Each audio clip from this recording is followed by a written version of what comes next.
وہ عرب ممالک جنہوں نے شدید عوامی مخالفت کے باوجود اسرائیل سے تعلقات استوار کیے۔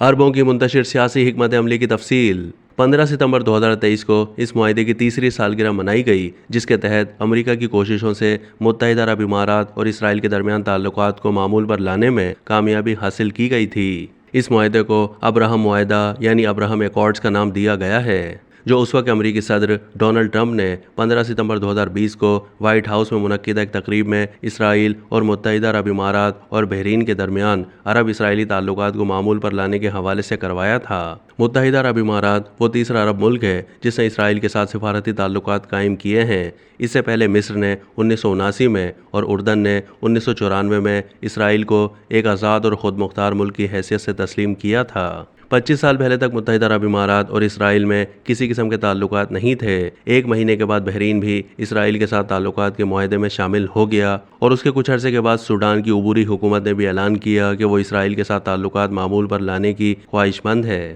لیکن پھر اس تجویز کو سوڈان کی متعدد سیاسی جماعتوں نے مسترد کر دیا اور یہ معاملہ حتمی صورت اختیار نہ کر سکا۔ اس کے بعد دسمبر میں مراکش نے اسرائیل کے ساتھ مکمل سفارتی اور تجارتی تعلقات قائم کرنے کا فیصلہ کیا۔ ساتھ ہی دونوں ملکوں کے درمیان براہ راست پروازیں شروع کرنے کا بھی اعلان کیا گیا۔ ٹرمپ انتظامیہ کی جانب سے کی گئی ان کوششوں کے نتیجے میں جو معاہدے طے پائے، انہوں نے عرب ملکوں کے درمیان برسا برس کے اس اتفاق رائے اور اتحاد کو پارا پارا کر دیا، جس میں یہ طے پایا گیا تھا کہ سرکاری سطح پر اسرائیل کو اس وقت تک تسلیم نہیں کیا جائے گا جب تک کہ وہ مقبوضہ فلسطینی علاقوں کو خالی نہیں کرے گا اور 1967 کی سرحدوں کی بنیاد پر دو ریاستی حل سے متفق نہیں ہوگا۔ اس حوالے سے عربوں کی منتشر سیاسی حکمت عملی کی تفصیل سے اس ویڈیو میں ہم آپ کو آگاہ کرتے ہیں۔ مصر 1979 میں مصر کے صدر انور سادات نے اسرائیل کے ساتھ ایک امن معاہدے پر دستخط کیے، جس کے بارے میں امریکی صدر جمی کارٹر کے ساتھ کیمپ ڈیوڈ سربراہی ملاقات میں 1 سال پہلے مذاکرات ہو چکے تھے۔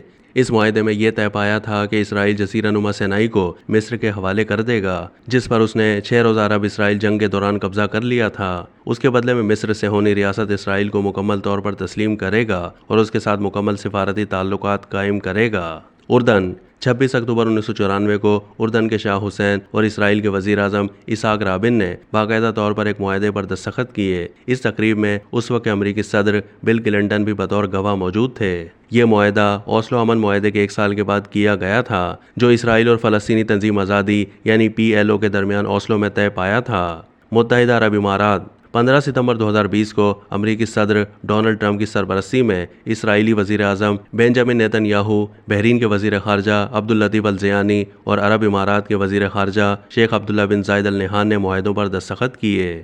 مراکش 10 دسمبر 2020 کو امریکہ کی مدد سے اسرائیل اور مراکش نے دونوں ملکوں کے درمیان مکمل سفارتی اور تجارتی تعلقات قائم کرنے پر اتفاق کیا۔ سوڈان اگرچہ سوڈان بھی ابراہم معاہدے کا ایک حصہ تھا، لیکن ابھی تک اس نے اسرائیل کے ساتھ تعلقات معمول پر لانے کے معاہدے پر دستخط نہیں کیے ہیں۔ اب تک کے لیے اتنا ہی۔ مزید معلومات کے لیے ڈیلی جنگ کے YouTube چینل کو سبسکرائب کیجیے۔